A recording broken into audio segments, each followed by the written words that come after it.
Kamusta mahal na mga taga-subaybay, maligayang pagdating sa aking channel. Kasama mo ako sa isang napakagandang video. Ginawa ni Tuba Buyak Ustan ang pinakahihintay na pahayag.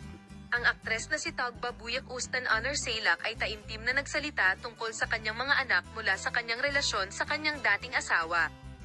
Nagsalita si Tugba Buyak Ustan tungkol sa kanyang nararamdaman para kay Enjen Ecurek, na ang pangalan ay nasangkot sa mga chismis sa pag-ibig kamakailan, at ang kanyang paglapit sa kanyang mga anak.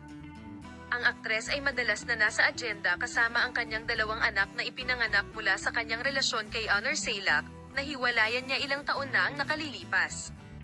Ngunit sa pagkakataong ito ay naglabas siya ng isa pang pangalan na kabahagi ng tungkulin ng ama ng mga bata.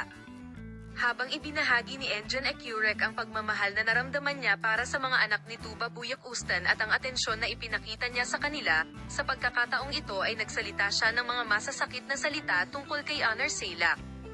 Ang aking minamahal na si Enjen Ecurek ay gumawa ng malaking epekto sa mundo ng magazine sa pamamagitan ng pagsasabi na siya ay higit na isang ama sa aking mga anak kaysa kay Honor. Ganito niya ipinaliwanag ang kanyang papel sa buhay ng kanyang mga anak. Sinisikap kong mamuhay ng buo sa bawat sandali kasama sila. Ipinaliwanag niya na si Enjen ay talagang isang mahusay na figura ng ama. Para siyang tunay na ama sa mga anak ko at sobrang saya ko sa sitwasyong ito. Sa kabila ng relasyon namin ni Honor, ang suporta ni Enjen at ang tiwala na ibinibigay niya sa amin para mas makapag-ukol kami ng oras sa buhay ng mga anak namin, sobrang saya ko.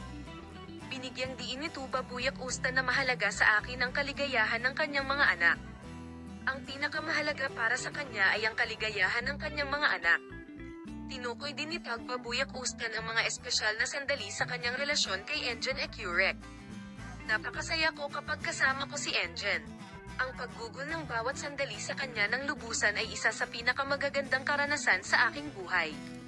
Siya ay naging isang mahalagang figura hindi lamang para sa akin kundi pati na rin sa aking mga anak. Ang kanilang mga relasyon ay batay sa matibay na pundasyon. Hindi tumugon si Honor Sailak sa mga pahayag na ito ni Tugba Buyak Ustan. Ang pananahimik ng sikat na aktor ay humantong sa iba't ibang komento sa media, ang ilan ay binigyang kahulugan ito bilang pagtanggap ni Honor Sailak sa sitwasyong ito, at ang iba naman ay nakakuha ng lahat ng atensyon sa pamamagitan ng paggawa ng mga kawili-wiling post. Column, makita ka sa mga bagong video.